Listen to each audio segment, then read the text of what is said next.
Hello and welcome to a tutorial video on how to make an electromagnet. This is a special type of magnet rather than something like this, which is a fairly weak permanent magnet made from some sort of magnetic material that has had a magnetic field induced in it permanently, in which case it will pick up other magnetic materials like this steel paperclip, for example.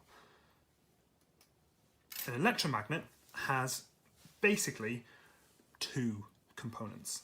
We have our basic circuit diagram here. We have some sort of power supply. For this I've just drawn a cell, and then we have a couple of wires, and that's it. That's all that we need to make an electromagnet. If I take a wire and I complete my circuit, a current flows along the wire, like those arrows are showing there. The special thing about this is that that electric current creates its own magnetic field. But unlike the field of this permanent magnet here, it is not as straightforward to see how that relates to things like a north and a south pole. But we're going to work that out today. We're going to have a look at how we actually use this to make useful, switchable magnets. So let's have a closer look at what's going on. Okay, so when I have my wire with the electric current running through it, this is just moving electrons. But those moving charges, and they have to be moving, not stationary like they are in any materials we might come across like a metal. These electrons, because they're moving, they create a magnetic field around them. And the magnetic field around a current travelling down a wire is oddly in a circular, or rather cylindrical pattern around the outside of the wire. Like this, if you can imagine it in 3D. It's a little bit difficult to see what's going on here. So we're going to talk about this using a couple of props that I've quickly put together out of cardboard. Right? This obviously is an arrow. I'm going to use this to represent the direction that our current is flowing in. So in our diagram down here, we have our current flowing in this direction.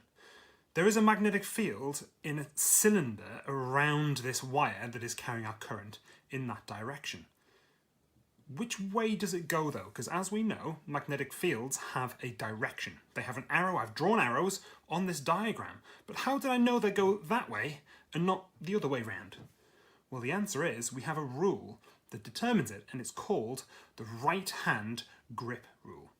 What you do is, if you can either on paper, or if you can picture it in your head floating in space in front of you, you grip the direction that the current is going with your right hand. You can see here my thumb is pointing in the same direction as that arrow. What that means now is that my fingers are wrapping around that arrow in the direction of the field. Just to make that a little bit clearer, I've made this as well. This is the shape of the field around this current carrying wire. It's a sort of cylindrical shape, and the field lines are forming circles that are passing around, all in the same direction, in this direction here. This is not really the same thing as a bar magnet yet. This doesn't really have a north or a south pole, but I can make one. If instead of just having a straight bit of wire, I take my current carrying wire and I make it into a loop like this, so that my current comes in here and wraps around to here, well then the field that's around this is a little bit more complicated. If I take this and I'm going to pass it around that wire, I'm just going to leave it in space here, right? If I then consider how this wire is wrapping around in three-dimensional space here, you can see as I look in at the end of this loop here, all these field lines here are going into the loop. And when I flip it round, all those field lines are coming out of the loop. This is behaving exactly like a south pole. And this, because our field lines are all coming out of it, is behaving exactly like a north pole. So all I have to do in order to make an electromagnet is to take a loop of wire and pass a current through it. And this will become a magnet. That's it. We've made an electromagnet. Although obviously this is a pretty rubbish one. We can make a better one. There's a few ways that we can improve our electromagnet.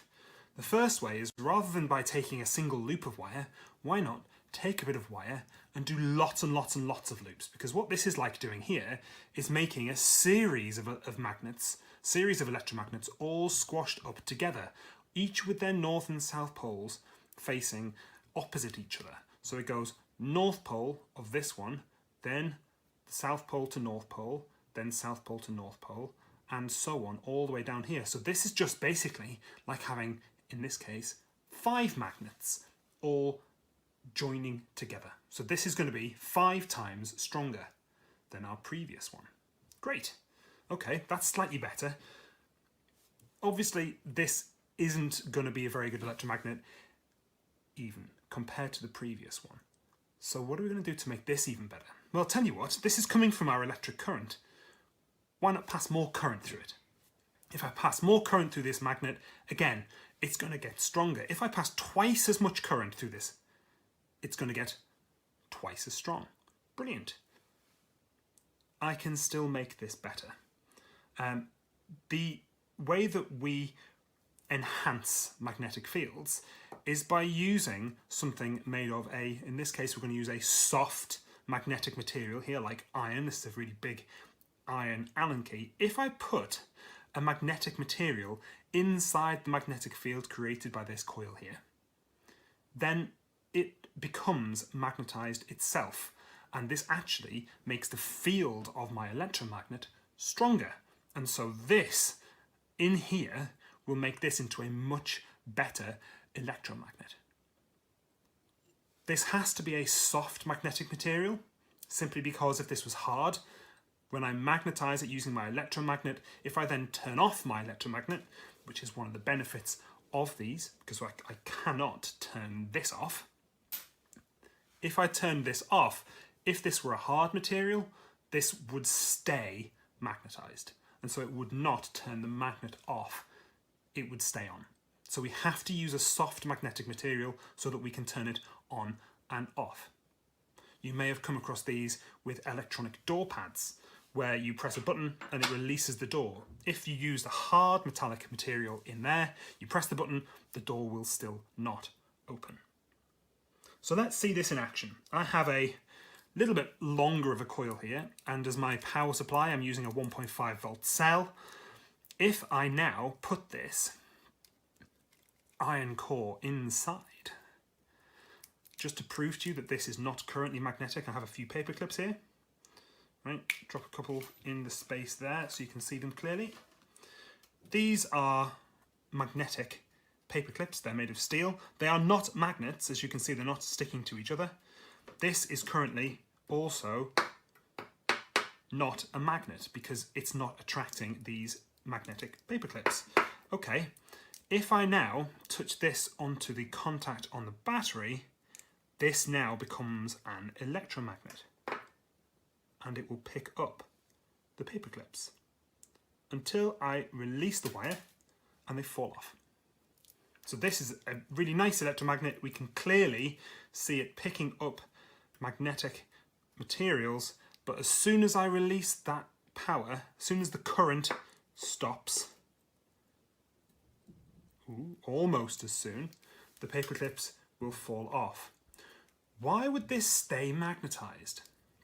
Well, I told a little bit of a lie earlier on. This iron Allen key is not that magnetically soft. It is still very slightly hard, but it does not anymore have an induced magnetism in here. This is no longer magnetic. It just takes a bit longer for that magnetic field to fall away. So there we are. The core components of an electromagnet are some sort of supply of current. Here I have a cell. You could use a battery or a power supply, all sorts of things, and simply a coil of wire. We can make it stronger by having more turns on our coil. We can have a larger supply. So if I use 2 cells instead of 1, I'd get twice as much current. This would be stronger. And I make it stronger still by putting a magnetic core, usually soft iron, inside my electromagnetic coil. Just to show you again, picks it up, doesn't quite drop it straight away, but if we leave this here, this will fall off.